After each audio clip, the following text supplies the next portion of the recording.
What is up, everyone? Give a round of applause for yourself for being here at HI LBC. Woo! I literally appreciate every single one of you. Thank you guys for being here. We have a great panel. Before we get started, I just want to do a few little shameless plugs. The LBCA is doing a golf tournament. So if you go to the website, thelbcagolfs.com, you could sign up, go on your phone, send it to 3 people, sign up yourself and 3 people. It's a great cause. It's going to be an amazing time. But let's give it up for your panel. We will have a Q&A portion at the end, but I'm going to pass it over. Thank you guys for being here. And thank you, Cannabis Capitol. Thank you, the guys. I appreciate it and love y'all. Hey guys, welcome to HI LBC. My name's Natasha. If you haven't met me yet, I am the CEO of Hey Bud. It's a cultivation here in Long Beach, and I am now the CEO and co-founder of Culture Cuts, which is a new business that we will talk about later in the panel. So I'm gonna let all of these lovely people next to me introduce themselves, and we'll start with you. Hi guys, I am Kylie Danaher. I run Long Beach Collective in Long Beach. I am a manager. I also am studying cannabis. I'm getting a master's of cannabis science and business. I'm hoping to graduate in August. I'm almost done. I have like 6 credits, I think 2 classes, hopefully this summer. My next little semester starts on Monday, so I'm hoping to get it done. But I also work alongside Top Shelf Cultivation. It happens to be a family brand.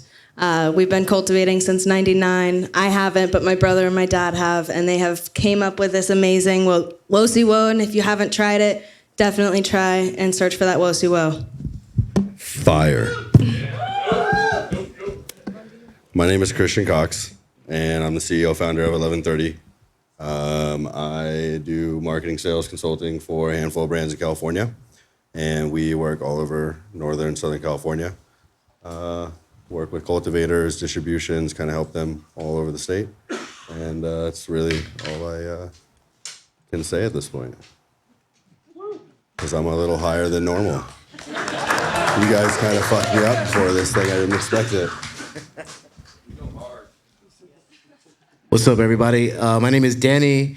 I am the host of Said Connects, Cannabis Entrepreneurial Dialogues. It's a podcast for people of color, brands of color, minorities in the space to educate and empower communities through representation. I'm also the owner and operator of a distribution license, a manufacturing license, and a delivery retail license in Sun Valley. Thank you, guys. All right, so let's get into it with the first question. What is vertical integration in the cannabis industry, and what does it look like for what you guys do in the industry? And whoever wants to start can start with that. Okay. So vertical integration is the process of start to finish, seed to sell, and have the one person kind of manage, maintain, keep as much of those profits. And for us, it was important to pivot towards obtaining the other 2 licenses. We started with just distribution. It was important for us because we kind of saw the grand picture of things. We came in the time when last year, we just got our licenses last year, and a few of them within the last few months. So we kind of came in the space during the downfall, right? During this market crash, while everyone's struggling, we decided, you know what? Here's the right time to jump in. Let's do it. And so we started with the distribution side, and it was just it was kind of tough to just kind of get in, and we had to pivot many times to just kind of figure shit out, right? And from that, from talking to brands, talking with other operators, talking with just as many people as possible through the networks that I've had over the years, it just kind of made sense to like figure out a way to obtain those other 2 licenses to be able to control as much of our power, especially as a person of color that, you know, we're in the space and we want to make this, as you hear generational wealth, you hear all these terms being thrown out. And so it was important for us to try to obtain that for myself, for my family, but also for all the other brands that I work with, a lot of the friends that I work with, and kind of just create a funnel for us to be able to excel. Thank you. Any of you guys want to talk about how you guys are vertically integrated? Oh, can you guys hear me? Yeah. Okay, so we are totally seed to shelf. My dad's been growing since '99. That would be top shelf cultivation. In the last 2 years, we also just got a distribution here in Long Beach as well. We're distributing across California with our own brand. Along with that, we also have a manufacturing. We're making our own concentrates, batters, diamonds, kind of whatever you name. Along with our strains, we just popped a whole bunch of new strains. But that's where I come in and I'm able to stand on the shelf side and be able to talk to the consumers and be able to push out our strains, especially the WOSI. But in general, I'm working face to face with the consumers. So I get to see exactly kind of what they're looking for and how they buy, and then also where the lack of education comes on their side, as well as on our side where we're not really pushing and sharing what we should. In the state of California, we're taught to look for the THC level, and that's really not what it's about. But as a buyer at the shop, that's what I have to shop for, unfortunately, and it hurts the brands, and it hurts cultivators, and it hurts the flower, even the really good flower that's not coming in at 30, because I personally can't put it on my shelf because no one's gonna buy it, even if I explain it to them. For instance, today I worked from 7:30 to about 3 o'clock. I think I explained to 6 people that I'm like, okay, this THC percentage, I'm gonna show you the difference. And I think a couple of them, I want to say 2 or 3 of them walked away with my WOSI, and they're going to come back in the next 2 or 3 days, and they're going to say, hey, thank you for not giving me that $18 eighth that's tested at 32% because of the quality over the quantity in that sense. Sometimes they're getting 14 grams for $40, taxes included out the door, but again, it's the quality that they're wanting, and it's really what it can do for them in the like the medical side, or say they want it for pain. That $18 eighth or that $20 eighth tested at 35% really ain't gonna give you that pain relief that you need. That WOSI will though. Shameless plug, just kidding. Vertical integration also can be looked at different ways and different partnerships. I have partnered with someone who has other licenses, and we all kind of work together, keep everything in-house. And so even I'm sure with Christian working in sales, he has to be vertically integrated to work with some of the brands that he works with, and he sees it on a daily basis.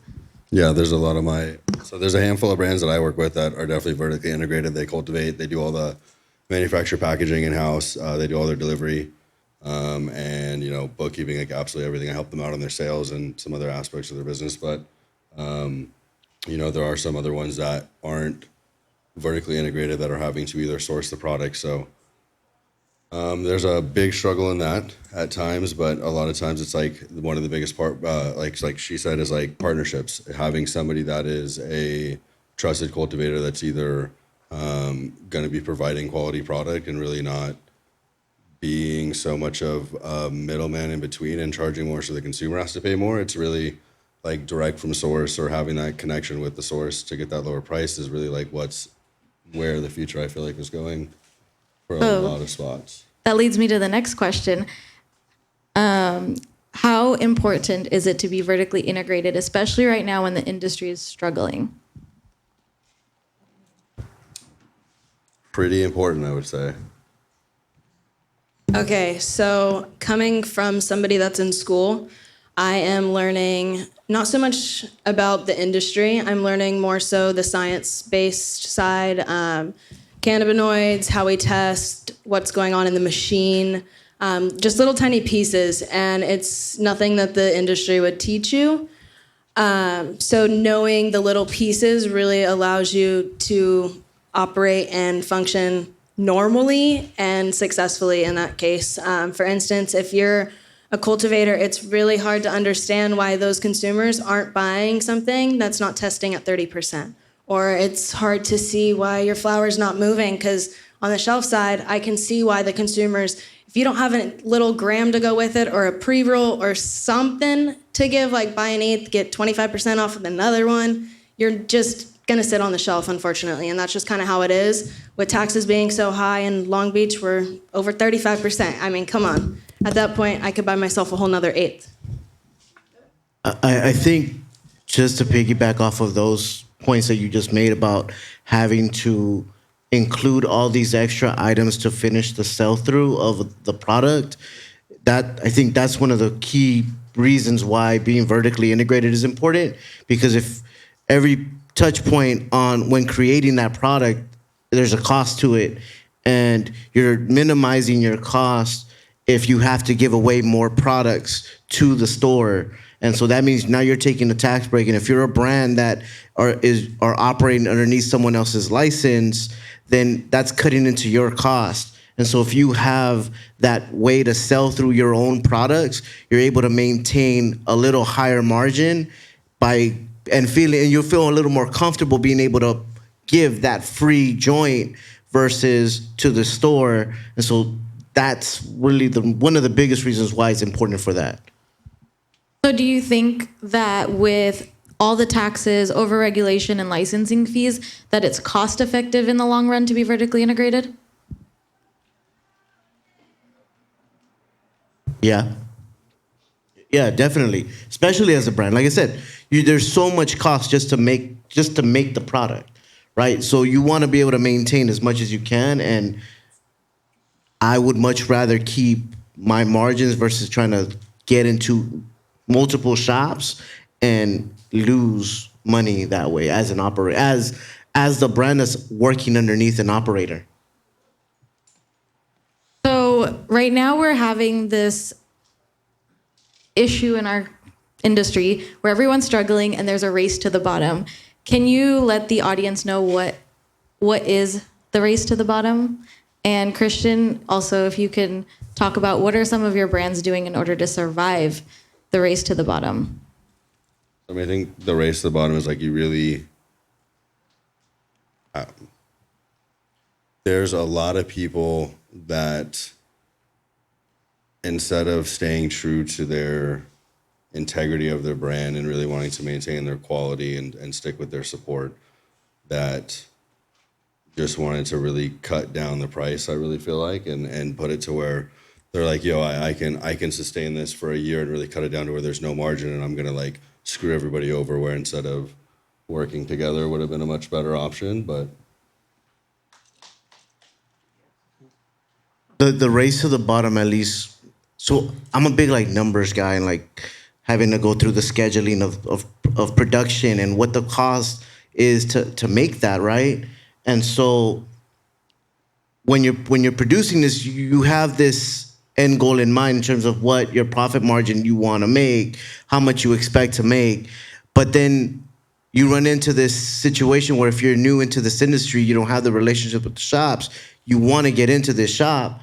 And so now you're having to like undercut, do all these different, cut prices just to try to get in to be able to, and I'm sure you run into that a lot, right? If you don't know that shop, they're going to want a deal because they don't know you.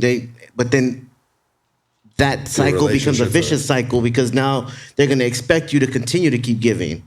You know what I mean? And so it becomes a hard thing. dude, not even just you, but every brand after that. And that's why like I always like to say like it's like brands, and it's like not calling anybody out, not doing anything like that, but like there comes a point where like it's always great to bring that down, but you got to realize there's a lot of people in the past 6 months that have exited this industry that are just not in California, operating somewhere else, and it's because of things like that, because of they're either A, not vertically integrated, or B, like they don't have a solid relationship or a business partnership to continue on, be profitable, and keep that margin low. There's just too many people. There's too many hands on it. There's too many people, like, and I'm sorry to say, but there's too many people that are sitting behind a desk saying, hey, I own this company, and are just expecting shit to happen and expecting their people to do it and get mad when shit's not where like they want it to be. But then there's also a handful of people that are in the industry that have been doing it for years and years. It's been their life.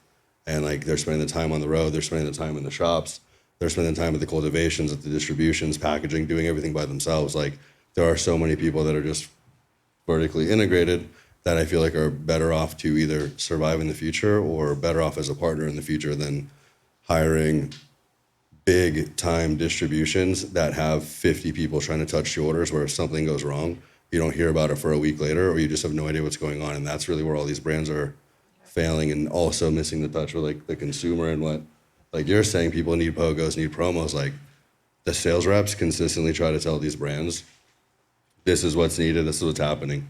Some of them can't do it. Some of them, it doesn't make sense. There are a lot of shops also at the same time, to be fair, that really abuse that and like really try to bring in 1 or 2 orders and stack as much as they can. And then they're 150 days past due, 160 days past due, and they really don't do anything about it. So there's like a lot on the back end. But yeah. And just to piggyback off of that piece, My again, bad. being on like being a brand of color, maybe if you're a social equity applicant, if you're a social equity brand, you're already limited in your own in resources, whether it be capital, whether it be relationships or whatnot. If you're waiting on the shop to pay and they're already late 60 days, if you don't have that capital, then you can't even produce another round of orders, and now you've just lost a relationship with the shop, and so it just keeps going. 100%. Okay, so to piggyback on both of you guys, I kind of waited. I wanted Thank to you. kind of see what was going to be said because I'm very young, you guys. I'm only 22. I'm going to be 23 in a couple weeks. So I'm coming into this industry like not knowing much, but also knowing a lot that I've studied. And it's not so much that I've studied textbook-wise, it's more so just looking shit up and being like, what does this mean and how can I learn from it? What can I do with it? Where can we go next with it? This industry is really changing every single day, and I'm going to school for it, and I call bullshit. I think it's gonna change next year, and like even the stuff that I'm learning, it's from 2 years ago. The testings that are out are so up to date and so different than what I'm currently studying. So I have to look into different studies that my professors are saying, hey, look at this, and this is what our test is gonna be about. So to piggyback, shop size. I am in charge of sales, marketing, all the promos, dealing with, considered a buyer too. So I continuously ask for deals. I continuously ask for things, but it's because of the way that consumers were taught. We, as individuals in this industry, expected free items. We expected free eighths. We expected free pre-rolls, and that is due to the black market. You can walk, okay, so I'm in North Long Beach. We're really close to the little border of Long Beach, right? So we get a lot of people like, where's my free pre-roll? I'm a first-time patient. It's my birthday. Can I get a free eighth? No, I'm sorry, I can't. If anything, it's gonna be taxed 37%, and I ain't paying for it, I can't. It's impossible. But it's one of those things that 20 years ago, 10 years ago, we set a bad standard, a bad look, and now consumers just kind of fell into this realm. It's kind of up to us as brands, as store owners, to kind of stand our ground and be able to say to these consumers, this is what I can offer, and this is all I can offer. But you also have to stand your ground as a shop, and you want the sales, you want your consumers happy, so you have to push the brand. So it's kind of like a lose-lose, but also a win-win situation, whatever kind of position you're in that look. That was one of the big things that I focus on every single day. I bicker back and forth. I yell at my dad back and forth daily. Like, I can't get this brand to give me this. I can't carry them. I can't do this because it's going to sit here and I'm losing money. It's my shelf space, And as most shops, they're charging hundreds of dollars just to have that little tiny empty jar sitting on the shelf so consumers can see it. We don't charge for that shelf space. We want that brand on our shelf because we want the consumers to have that brand. And so it's really like, hey, we really want your guys' brand. We want to sell your stuff. How can you help us get to your consumers the right way? Thank you for that perspective, because I never thought of it that way. So thank you. You're welcome. Like I said, I get the young I'm not saying like perspective. anything against the promos, and like there are a lot of brands that I work with that we do that. We do work with people that are like either social equity owned shops that just don't have the funding, and we want to help them launch. We want to like really help them because either the city's fucked with them for so long to like get their license and push them back, cost a bunch of fees, hit them with different things. Like there's definitely those brands that want to support. And I totally see where you're coming from. So like it wasn't like a negative thing. And it's like deals don't have to be like buy one, get one. I get that's more enticing. That's how consumers, again, were taught to shop. That's the bad way about it. But for instance, I have set certain brands with certain days my consumers know to come in on that Friday, and they're expected that exact same deal every single Friday. And it allows that consumer to feel comfortable paying the taxes, but they're kind of rewarded if they're coming back. It's that loyalty, I guess, bringing them back in on that certain day. But it's again, coming from a brand perspective, but also as a shop, we are always giving that like 15% off concentrates. Because again, back in the day, that's how you guys kind of set it up. So we just kind of have to be stuck with it because that's what consumers are used to. Deals. Deals. That's all it is. Deals, deals, deals. If you don't got deals, they're not coming. As someone who owns a brand and a cultivation, I would rather give promo units all day long than drop my prices right now and race to the bottom like everybody else. So i will hold 100%. out on my prices and I'll give you promos all day long. And me and Christian talk about this all the time because he is also my sales team over there. But I don't want to race to the bottom because then we can't go back up when there's a supply chain issue or there's things that happen that we don't know how to predict, like distillate right now. That is an perfect example. I have one brand and they just went up on prices and I had to change my pricing to $2 more. Again, it's one of those brands that I have regular customers coming in. Like, it's one of my top brands. And I had to raise it $2. I don't know if that brand's going to stay in that position that it's been staying in the last 3 or 4 months on my like little marketing chart because of what they just did. They should have just stayed at that normal price and worked with their distillate prices and kind of worked around or give different promos, but instead they just lowballed everybody. And because then at that now point, you can't. Customers aren't going to understand going back up. They can understand a promo not happening anymore and the price being the same, but they can't understand a brand going back up into what they used to be, and that's the only downfall. It's happening. That's rough. Yeah, it doesn't work out too well. We get that in other industries, prices go up. Your milk's going to go up. Your eggs are going to go up. But in this industry, weed's going to probably stay the exact same price. So we have to counteract that with taxes and, again, other ways to kind of make this affordable to everybody. So do you think companies who are vertically integrated are affected by the race to the bottom that is currently happening? Or do you think that they have a better chance of surviving? I'll let you guys go first. I think we have a better chance of surviving. We can pivot. Pivoting is easy when you have different license types and when you can change things. So like with Hey Bud, I can always sell bulk flower. I don't have to have a brand on the shelf. My bulk flower is where my money is going to come. I have a nursery. That's where my money's coming from. I can wait it out to see what's going to happen, just like a manufacturing, distribution, you do storage. There's ways to pivot, but when you're a brand and you're only a brand, it's a little bit difficult when that's where you're... Unless you have the right partners helping you that aren't price gouging, and if you're using them that are actually, doing... The right thing. Right thing. I mean, I think that the hardest thing is like as a brand, if you are not vertically integrated, and I do see this happen a handful of times with different companies in the past I've been with, and it's like, an order goes in and the shop's waiting. It's 2 weeks past time it's supposed to show up. The consumer's waiting for it. It's sold out, and then it's like the brand gets up. The brand doesn't understand like at the end of the month why they're losing the revenue is because they're basically tripping over themselves. They're not able to get everything packaged, produced at the same time into the stores as quickly as somebody that's vertically integrated can, like you can and like you guys can. When you guys need product and you're sold out, it can pretty much show up as long as it's been cultivated, as long as it's cured, it's ready to go. Like you can put it there. Testing, there's all the other things as well that are part of it. But it's like, people that don't have that or aren't in a good business relationship with somebody, they can't really do that. That's a big problem as a storefront. That's one of the first things. As the education is getting passed on to the consumers, they are starting to know, maybe I should look at the package date. Maybe I should see how long it's been sitting on the shelf because they've probably gone home and it's probably been a year old. So they're looking at the package date and they're expecting that something is a month or two freshness, and it's hard to keep that.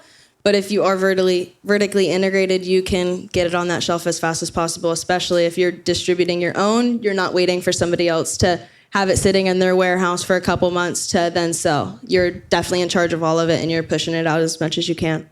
Yeah, I mean, if you're a brand that, you are able to self-distribute, you can, to that point, right? You can, if there is a problem with an order, you can make that delivery next day, same day, if anything. But if you are working under someone else, or you are working with, if you're in the bottom of a totem pole of a larger distributor, you're going to have to wait until the next truck can go out, or you're going to have to wait for these things. So absolutely, to that point. So white labeling is pretty big in our industry too, especially with the prices that have gone down. You see a lot of companies that came out and bought liters or buy bulk weed and package it and call it a day. But now with everything happening and there's this competition to get on shelves, and a lot of these stores are now coming out with their own house brands. Do you think that brands are going to be able to survive if they don't have, if they're not vertically integrated? Because stores can also make their own products and white label and then just sell only their stuff to keep the margins in. And then other stores and relationships and things like that. I think it depends on the brand. Because there's some brands that new stores that are coming online that they need to be able to drive in the traffic to the shop to then be able to then offer the house brand. So I think it goes back to the brand and the way that they market themselves, the outreach that they have, maybe the followings that they have. Because if they have that, then they're going to be the ones that are needed to bring in the folks to the store, really, to then be able to then offer them other brands. But then you can risk the brands just sitting on the shelf because they divert to the house brand, because that's what the bud tenders are doing here and there. Not in a bad way either, just in general. Sure, I just don't see that many, and maybe because I haven't done it myself, I don't know how much of the house brand gets sold more versus the other brands. I mean, I'll definitely say this. There's been a handful of stores that I've had brands in doing well, and then the store gets their own product. And then some of their staff 100% kind of pushes more, but it's not like a screw you to the brands. Like some people take it really personally at times, but it's more of it is at the end of the day a business, and there's more margin in having your own product being vertically integrated. It's just a fact, but it's having, again, comes down to relationships, whether your sales reps, your team, you yourself, or whoever it may be has those relationships with those stores that even if they are vertically integrated and only selling their own product, the consumer still is not only going to purchase those house brands. There are some brands that are such massive staple brands, and even ones that have their own following, or newer ones that are still gaining a following, that if you don't have them on your shelf, people aren't even going to go into your store when they look at the weed maps or they look at whatever it may be, Instagram, because it's great, you have a house gram, and it's no offense to anybody. People have really, really great house brands that they cultivate. One of my clients does that. They have a retail store. They do their own cultivation out here in Long Beach. But it's if you don't have, not going to name drop, but specific brands, you're not really going to get that following into your store at the end of the day. Yeah, I mean, I just think it's going to be difficult. If you put in all the money to, let's say, cultivate, but you don't have the people come into your shop to purchase it, then you're now losing money being able to produce that product. So, there's a fine balance, but it's there. Yeah. I can definitely speak on it. We are a brand, but we keep our store and our brand separate. We're Top Shelf Cultivation as a brand and flower, but storefront is LB Collective. We say that we're fueled by Top Shelf, but it has nothing to do with us. We obviously same owners and everything, but we try to keep it separate. Again, I don't charge for shelf space. If we want the brand, we're going to carry the brand, or if our consumers want it, we're going to carry it. I will say that we are a little biased as bud tenders at our shop, because we do personally love the WOSI, and that's what we smoke. So of course that's what we're going to push when they say, what do you smoke? How do you like to feel? This is what you want to feel like. This is perfect for you. That's what we're going to sell. But in general, that is our number one seller every single day. Our littles are right underneath it. And it's not so much that we're pushing it. It's just so much that the product will sell for itself. And when it comes to having, being vertically integrated and having a storefront and having your own stuff, it doesn't really matter. As long as the product speaks for itself, it's going to sell. And for instance, you don't need the backup of having your own stuff. As long as you have really good product in that package, it's going to sell. You just need to make sure that those bud tenders have tried it, know what it's like, and you've personally gone in there. If it's your own brand, you've gone in there and spoke. You have people that back up your story, and as long as there's a true story behind that brand, it's going to sell. And Top Shelf Cultivation is a really great brand. Thank you. We can all say that. Fire. So with the supply chain, we've seen cultivations shutting their facilities down. Distillate prices have gone up. Trim is really hard to find right now. How does vertical integration affect the supply chain for cannabis products? And what are some strategies ensuring reliable and consistent supplies?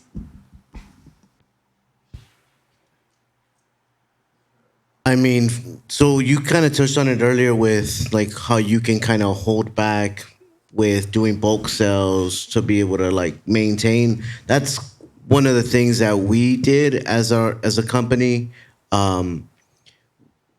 We came into the space with really nothing, right? We didn't have a house brand in mind, so we had to pivot towards like offering. You mentioned storage space.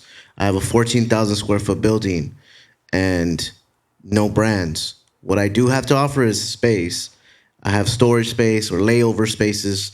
And so being able to offer that, I think, helps us with that vertical integration of like putting our pieces together. Like we've now set up to where we have enough contracts in the building through storage and through layover space that doesn't take up much space to where our bases are covered now, and now we can kind of start to pivot around and feel comfortable enough to do these certain things. And so I think in that sense, it's definitely helpful.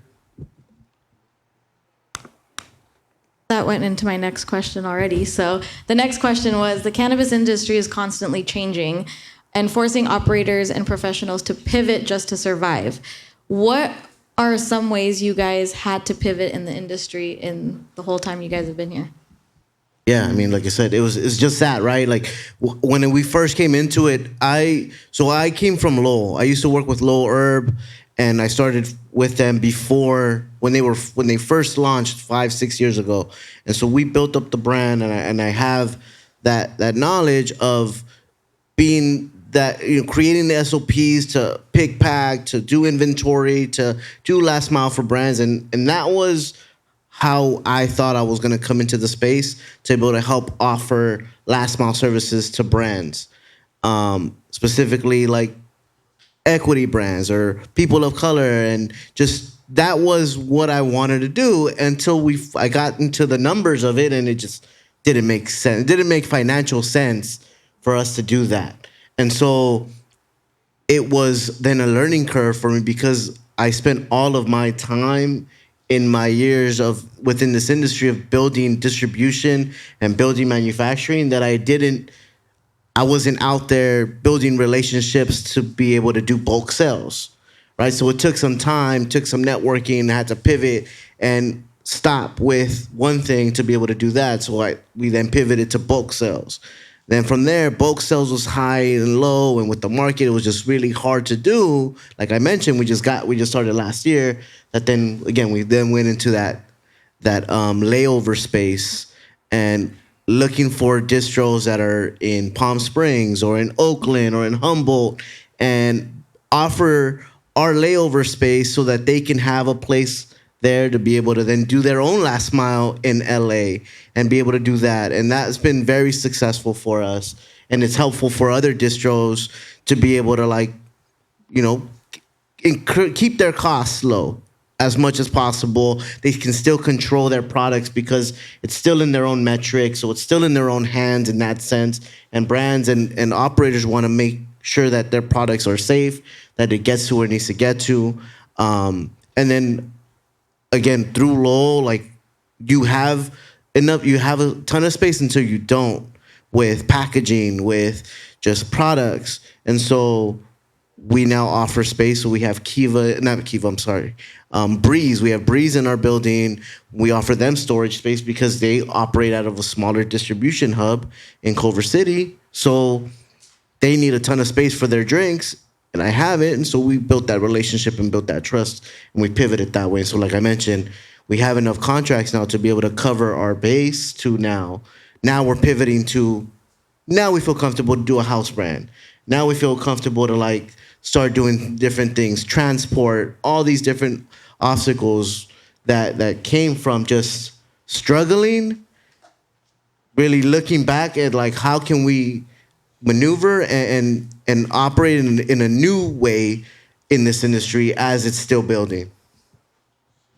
I think that's the biggest thing too, is pivoting with all of the changes that happen constantly. I can speak on some pivots and some changes. So, like I said, I'm new into the industry. I've been here almost 2 years, completely running the shop and stuff. So I've seen a little bit, and within that last year, we were kind of like, oh shit, what's going on? The traffic was kind of slowing down, sales were going down, and we just didn't really. I didn't know what to do as a shop, but I was just like, okay, we got to do something. Like something's got to change.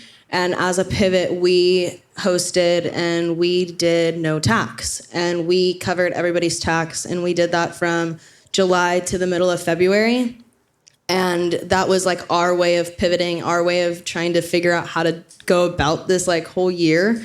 And with it, when we came back in February, I had came in with a new set of deals, different way of doing things. And that was our way of pivoting kind of into this new realm of day of age, I guess, like with a little bit of happy hour, not doing like a full day of sales, and kind of stepping away from, I don't know, that whole tax thing. It gave everybody a little break, and they were able to feel a little bit of a relief when they were purchasing for a little bit from us, at least. When you're talking about pivoting, there's Just in your whole career from when you started. wait, say what? What? Just pivoting in all of that you've Hold done, everything you've done in your career, and how many times have you pivoted from different things? companies, brands, Companies, different brands. things I've done a handful of times. I mean, I've helped a handful of brands. I was thankful enough to be brought into a company called Viola by somebody named Stephanie, who like just really kind of took me under her wing after I left the dispensary side in 2018, and she kind of just really taught me the ropes and really showed me how to do what I did to become a successful sales rep. But before that, I really came from, illegal days. I kind of went to bed a criminal and woke up a professional one day, and Nice. it was dope. Yeah. So I've been doing this for like 13 years, selling weed and just being high as fuck every day. Sorry, mom, but yeah. And it's like through the times, like work with brands like Viola, I've worked with Fresh Baked, I've worked with Cam, I've worked with Friendly Farms, Helion, just handful of brands. Currently work with like 20, 25 brands in California now. So there's a lot of people that I've helped, a lot of people that like my main thing, like with people I've worked with, the ones that I've either stopped working with or the ones that I've seen that haven't really been able to progress more in the state and really with the consumer are the ones that weren't able to pivot, weren't able to really realize what their sales team was saying and asking for, what the stores were asking for, which realistically it's what the sales team was asking for, which is what the store's saying, which is what the consumers are asking. So it's really the support. And then the ones that like, I lost my train of thought, but As the numbers guy and the operations guy, I cringe right now when you said when they didn't listen to the sales team. Because like- with us, with the operations, like you can't sell things we haven't made yet. Like we've talked about it, we haven't made it yet. So it just, so if it was that's a one of those- problem, like that's like a whole nother thing. Like that's like I mean like more of like not like requesting product, but like if like you said with when you're saying like the consumer really wants like the certain numbers, the percentages. There was a point in time where like everyone was like, I don't want a fucking jar, I want a Mylar bag. And now everyone just like, I don't want a fucking Mylar bag, I want a jar again. And it's like it's kind of, so talk about pivoting, like anybody that's still on a shelf today pivoted probably 100 times in the past year and a half because the consumer changed what they wanted, the fucking state changed what they wanted with taxes as far as what was required from the retailers, what was required from the distribution, from the cultivation. You got so many people that have just been like, I mean, I know you guys are all in city council with Long Beach trying to like just really get shit right. Like I haven't been out, I haven't had the time to like really look into it and see, but like I definitely see like you guys and like a lot of other people really being active in that. So like I think that's like, speaking of a pivot, like never really giving up. And like that's gonna be the easiest way to let this industry thrive and let people who either are vertically integrated or aren't vertically integrated like make it, is by, no offense, getting the government the fuck out of weed and letting us do what we did in the first place and stop being so greedy, because all the profits that would go to the discounts to the consumer or to the staff or the owners to let them survive, like it's not really there. And then you have these big time people with billions of dollars they just want to play with and lose $50-20 million and come in and buy out all the small town, like the mom and pop stores, the people that are really like the legacy owners, the people that really built what California is today, and then just come in and like crash it into the fucking ground and sell it to a celebrity. It's wild. Yeah, totally. So I had to pivot last year, as you know, but I shut down my facility in July, and I took a break. I was mentally drained. The changes, figuring it out. We had some issues at the grow, and I pivoted. I went and figured out what I wanted to do, and we rebranded Hey Bud. I came back. I now turned my cultivation into a nursery, so now we're providing clean genetics to the whole state of California. My cultivation got moved to my new partner's facility down the street, and I had to pivot. But I started off too with having a dispensary license and wanting to do Indian edibles, and that changed because the edible regulations didn't make sense with the types of sweets we were making, and it just was a whole thing. And now 5 years later, I kind of know how to make it work, and I do want to bring that back. But it took me 5 years of learning how to figure out this industry, let alone with the packaging regulations that change every other day. I think vapes changed this year again. We've got all these different bills trying to go in, and it's going to keep changing. And so if you don't know how to pivot, you're going to be out. And I've probably pivoted a lot. Most of them are out already. I feel like we're on their way. Yeah. Yeah. So let's go into some education conversation with this beautiful girl next to me. So we already touched base on like what you're learning in school and stuff. Do you have anything you wish was getting taught in the classes that you're taking? Because you did say already that they're kind of like 2 years behind. Where would you like the education part to go, especially with these big institutions that are trying to teach cannabis in their college courses? So let's see. That's kind of a hard question. The first thing is with college courses, you create it and hopefully you're the one creating the class that you're teaching, but usually it's a couple professors kind of creating like an overall course that everyone kind of pushes out. And they do that every couple years. They don't update that every year. And so like the information that they're throwing at you is a little different. It's going to be a little outdated. I think if we are going to try to have universities try to push this as like a real major, whether it's a bachelor's or a master's, especially a master's, I think that we need to have like the updated articles, like the professors should be also more educated in the industry. I have definitely seen that a lot of them are, again, I'm doing more of a science base, so a lot of them are not biologists, but I couldn't even tell you what they are. I don't even pay attention to that side. I'm paying attention to the class, and then I'm going back to work. But they are more focused on like different science pieces. Some are in the lab, some are doing other things, but none of them are gonna say I owned a business in cannabis, and that's where it's lacking. So if we can somehow add that into their science-based backgrounds and be able to teach us what's going on in the labs and be able to teach consumers what's going on and add in both of our educations and knowledges, we'll be able to see a better outcome. But right now, we're in like totally different worlds when it comes to education and cannabis industry, work life.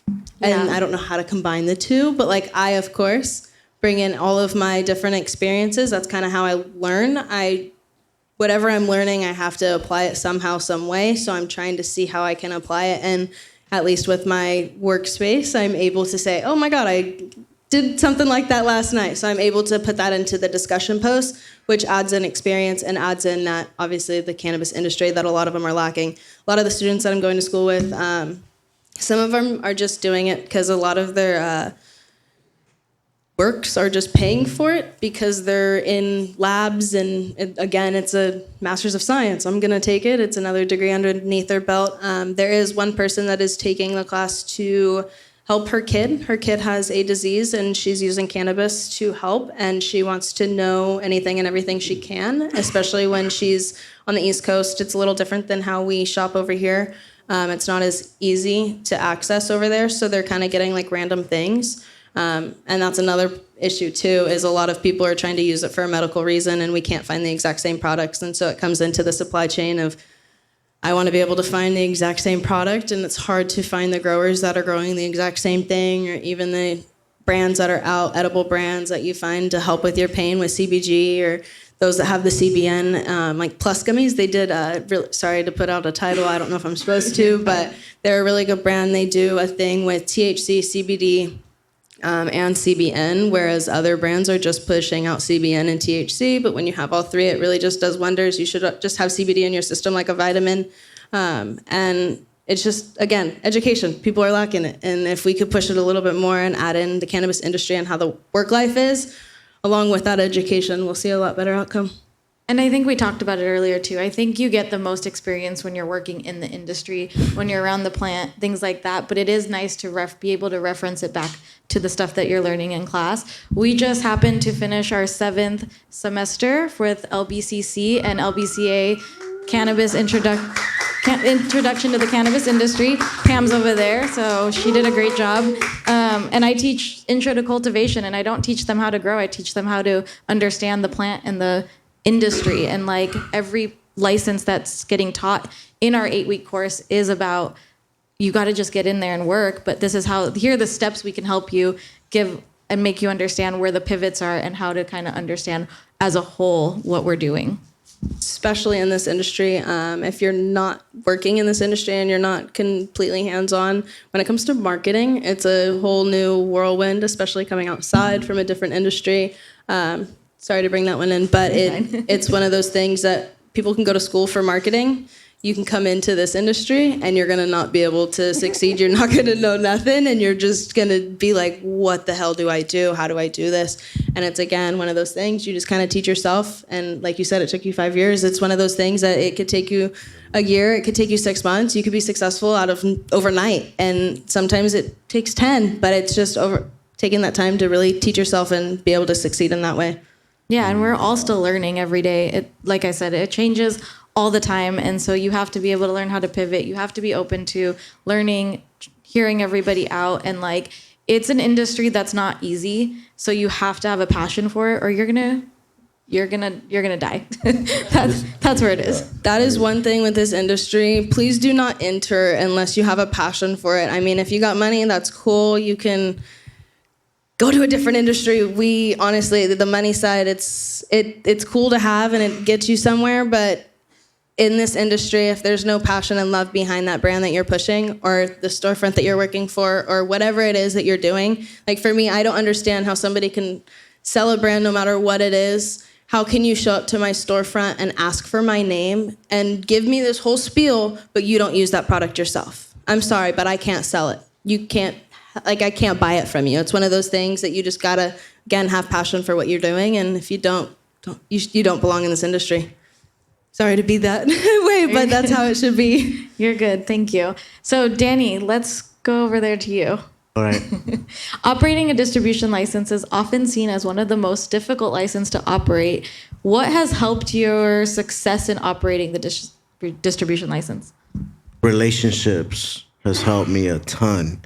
Like I mentioned, from where I was in the past, when there was that sale that happened from being a self-distributor to being sold, everyone that was considered higher ups in the business, when they left the company, they moved on to higher places with other companies.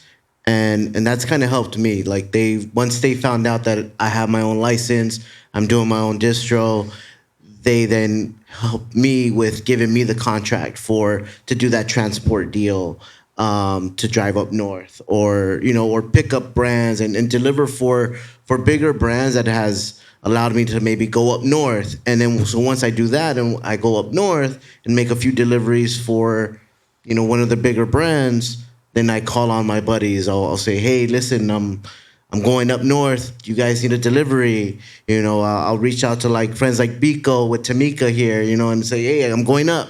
Do you need any deliveries? Whatever I can to be able to, going back to what she mentioned right now with passion, our passion again was always rooted in like wanting to help and get the smaller brands where we need to get to. And so those relationships that I've built throughout my years here and I continue to build is what's been helping me with like just maintaining a flow to be able to keep going. Because that's every day. It's just how can I pay what I need to pay to keep going another month? And just that's just the repetitive cycle to keep going. And as I do that, it just continues to build on and off of that. And I think like relationships are probably one of the most important things in our industry, because that's the way we're going to survive. A lot of things that I'm seeing right now is, from an operator standpoint, is operators and operators are working together however we can to survive. Hey, I need this, I need help with this, but that you can't ask for favors unless you built a relationship. And I think we're going to see a lot more partnerships happen in the next year. A lot of licenses combining, such as mine did. My partner that I have now owns a tissue culture lab, and he needed a place for acclimation. So we turned in my facility, and then I moved my stuff to his cultivation, and he's got a dispensary. So we became vertically integrated without me having to own and open up all these licenses, but we both feed off of each other and need help with each other. And then I have a great distro partner that we sell all of our bulk flower to, and then they distribute Hey Bud. So we've got this little circle going. And even though we don't all own each other's licenses, we all help each other survive and keep our businesses and doors open right now. Yeah, that's it right there. Just those connections is what's going to help us, especially as the operator. So a lot of brands have come and gone. Can you guys give firsthand experiences on maybe what they did wrong, how they could have survived, and what advice would you give to any brands trying to survive right now? Be honest with what you're selling, the shops. Just be honest, don't overpromise. Listen to what the fuck they need. Yeah, I would say for new brands that are hopping on, know your numbers, right? Know what your bottom line is. I would say as a distributor, maybe stick to a specific area or region, especially if you're just starting off. I know it sounds tempting to like say I'm in 10 shops, but these 10 shops are throughout, like one in San Diego, one in Palm Springs. So maybe stick to a specific region so that when you do start looking for partnerships with maybe a distributor, it's a lot easier for the distributor to say, okay, we can handle this account because we can do this. Or you guys are just starting, so we're building relationships, and you want to just kind of take a foothold of a certain region, and it's better to make those dollars versus trying to just spread yourself out. And not all money is good money. That's the biggest one. Not all money is good money. Take your time with deals. Even though it feels good, it sounds tempting, it's happened where, deals just go wrong, or if not all money is good money. Like, that's the biggest one. It's more bad money than good money sometimes. Yeah. Does anyone want to add? Anything you see on the retail level or any of the brands that you've worked for? Or? Oh, yeah. I mean, sorry. So as far as just say the question one more time. So you've seen a lot of brands come and go. What do you think some of them have done wrong? What do you think they could have done to survive? And what advice would you give? I mean, just be honest. I mean, but Be honest. it's really quality. It's being open to changing. The ones that really aren't open to addressing that their cultivation either needs a little bit of help, or their packaging needs a little bit of help, or they just need, The branding like needs their help. branding, their marketing. That's another thing. And sorry, again, I'm super baked, so don't judge me. I'm a little slow. But it's really the branding and marketing. Like if you have a product that's really good, the price can be really great. But if the social media or the brand presence isn't really there, there's nothing that they're able to do, it's really hard to get the consumer to understand and know who you are. And I think I've talked to a few of my friends that own stores, and a lot of the issues too is brand support. Smaller brands will promise all of this brand support and then fall through on it and then wonder why their brands aren't selling. And it's because they're not going into the stores every day. They don't have a sales team.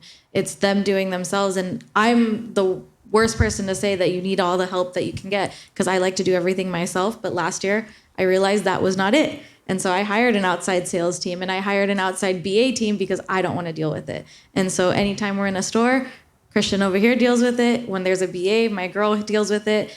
Everything gets scheduled and I can focus on the main thing that I'm focusing on, which is cultivation and the nursery. So I think as any small brand out there, it's easy to get lost in trying to do everything yourselves because you want to make all the money and the margins are small and you don't want to pay for the extra help. But there's ways and partnerships you can do in order to get the extra help. And like, if you don't have a good brand presence, if you don't have that extra support, you can have the best product on the shelf and I'm sure it might not move. And I think that going back to like what may be why some brands aren't succeeding, one of the things is marketing. To me, it's one of those things that you can use. It's an asset, of course, and in this day and age, everybody is using it. But you don't have to put a ton of money into it as long as you're targeting the right group and you're doing at least the most important pieces for what you are looking for. Say you're looking for new customers into a store. As long as you're hitting your local area, that's good. You don't need to be onto a big platform. You don't need to be pushing into other regions because they're not near you, you know? Brands, if you're located in a certain area, going heavy in wherever you're located, wherever you're from is really important because that brand awareness coming from your local area and then that pushes out. But one thing is they're spending a lot of money in sending people to drive from store to store to check in. A phone call or a text is good. And as a buyer, we don't got time to talk. We don't have time to sit in a showroom and talk about last night's party. I don't have time for that, right? So a good call or a text, like if I need a reorder or, hey, how are things moving? If I see that text and I need like, oh shit, yeah, your brand on my mind, I got you, I'll call, right?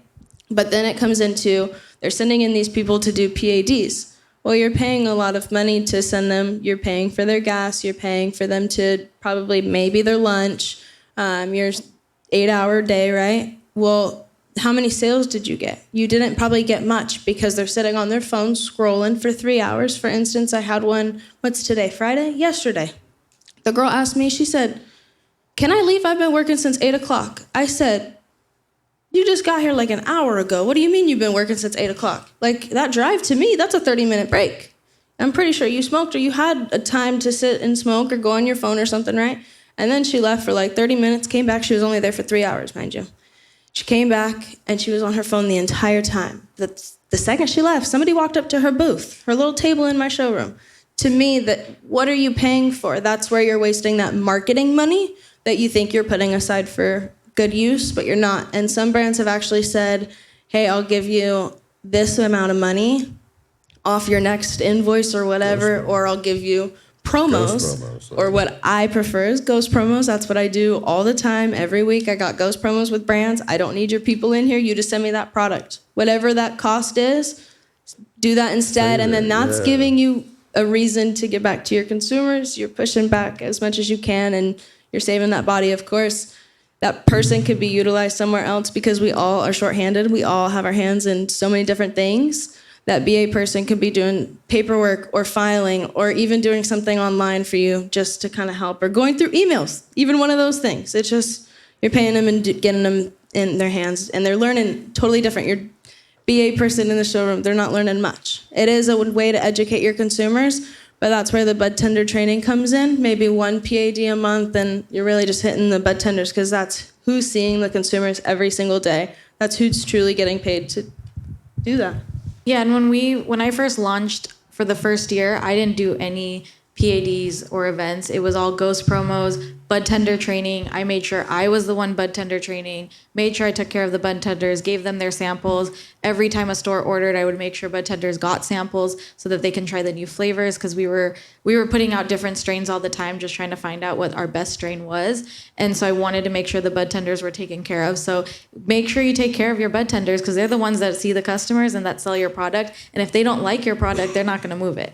Just like what happens at your guys' store. Everyone likes the WOSI, and that's why they're going to move it. It's not because it's bad. It's because it's really, really good, and they're going to be honest, and that's what the bud tenders do. So having the brand awareness, but taking care of everyone, relationships, and if you're a brand owner. Relationships, I was just going to say, that's where it comes into the relationships with the bud tenders or even the buyers or anybody in the industry. It's all about relationships. We're all here for work, right? We're all getting a little salary or paycheck, whatever it is at the end of the day. But we all are building up relationships, and these people are people we end up calling outside of work to have a conversation about real life shit. So it's all about relationships and giving back to your bud tenders and really pushing to those consumers. Totally. So I think we're almost done, but I'm going to end this panel with one more question, and I'll start off. But how close have you come to closing your business and walking away? I was gonna shut down today. I mean, I closed my doors in June, July, fired my whole team and said, I need a break. I was ready. I was ready to walk away, and then I came back, but go for it. I mean, like jokingly, it's frustrating. It's something that, we want to succeed. I luckily have like the support from my family, from friends, to like continue, because it's a struggle. It's a grind every single day, as the operator, to try to like, I feel like there's more pressure on me to make sure that, like I mentioned earlier, pay the bills to keep the license active. Because if I did have brands underneath me, like they would go down with me if I wasn't accomplishing that, right? Like, so there were times when I'm just like, fuck this shit. Then I'm like, never mind, no. It's like that meme, right? Like throwing away and then you're picking it right back up. But yeah, I mean, it's like, I know you reset. And I think that was around the time when we were trying to start that. Like, I was reaching out to you a lot for like, I need some such. Like, I'm taking a break. I'm like, okay, I'm sorry. I was like, leave me alone. Yeah. I need to sleep. I was depressed, man. I didn't do anything. I didn't talk to anyone. I was like, do I sell my license? I even tried selling my license. I wasn't going to get what I put in. It was a mental battle, but I'm glad you're still here. I'm thankful I'm still here, and I'm thankful I was able to like pivot and find a great partnership and get everything that I wanted, and I'm coming back stronger than ever this year. Yeah. I'll also be on your podcast soon this year. Let's do it. And anyone else too, just hit me up. We'll get you on. You guys want to talk about when you've wanted to quit? I've definitely been with companies that have decided to exit California.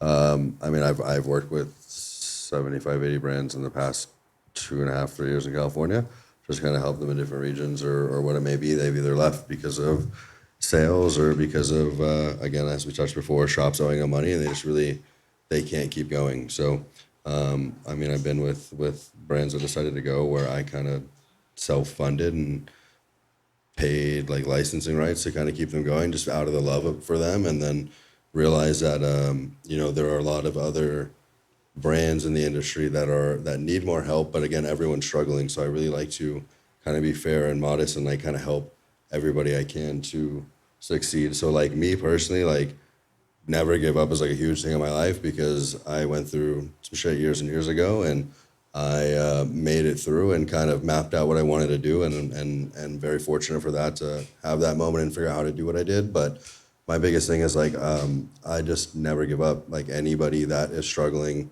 anybody that wants to quit, like I want to remind everybody, it's like right the moment when you're going to quit, when you're going to give up, that you make it past that, where that's like your test. You're ready for that next level, and that's when like the shit, like Natasha's got her culture cuts going. She's got all of her like other shit taking off and popping off. Like if you want me to shut up, I will. But it's like right when stuff got like really rough, and like that conversation comes up, but just remind yourself like never give up, because it's gonna get better. Like you just have to hold yourself accountable and do everything that you can, and do it. Or if you want to step out and quit, like it's nothing against you. Like you had to do what you had to do at the end of the day. I 100% agree.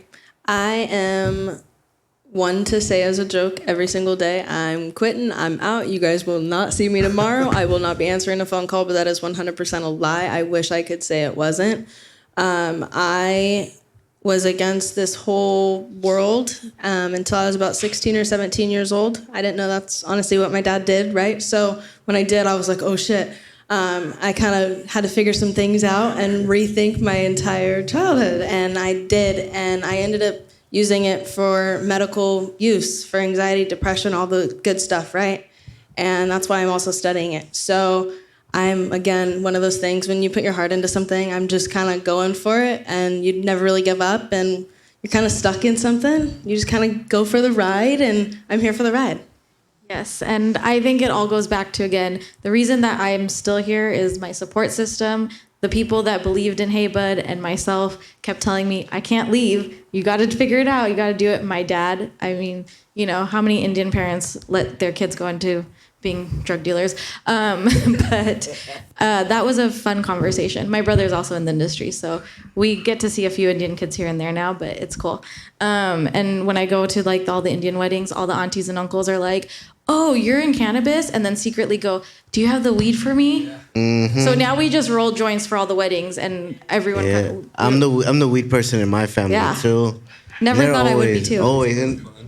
And like with parties too, like you see, I have this cannabis drink here. It's one of my boys' drinks, but I'm always taking these drinks to parties, family parties. Instead of bringing a 24 case of Modelos, I'm like bringing 24 cases of like cannabis drinks, and like a lot of like giving them to my elders. Like, here, just try it, just take a sip. And that kind of like breaks the stigmas behind it. At least with my family, it has. And a lot more people now, like a lot more in my family, are a lot more accepting of it. And at least now we have conversations. Yeah, I was just at a wedding 2 weeks ago, and one of the kids, like one of the people my age kids, came up to me and was like, I think I just smoked a joint with your dad in the backyard. Like, I've never done that at an Indian wedding. And I'm like, yep, that's us. Yeah. So anyways, do you guys have any last things to say before we take some questions? I'm just going to do my shameless plug. If you guys haven't subscribed to Said Connects, make sure to do so. Said Connects. Oh, That's Filthy is my producer. Steven, I love Steven. Good job, Steven. Let's take some questions. Anyone have any questions? Could be about anything too. If you want to know anything about any of us? They're like, no. Nope. Okay. Well, I think we're done. So thank you, Cannabis Capitol, as always, for letting us throw this event here. Be sure to be back next month. We are changing the date again to the 4th Friday, not the 3rd, so stay tuned for that. Oh yeah, and then sign up for golf, because it's gonna be fun. And Pam and Steven and I have worked really hard on this. Pam mostly. So, you know, let's do that. Yay, Pam. Yes, Pam. I'm just gonna keep shouting her out all the time.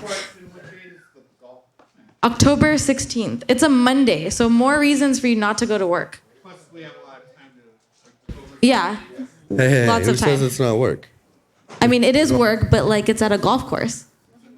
So it's a Monday. That's like the perfect timing. I love it. I don't play golf, but I'll try. Well, just come. We'll be fun. All right. Thank you guys so much, and we'll catch you at the next one. Thank you.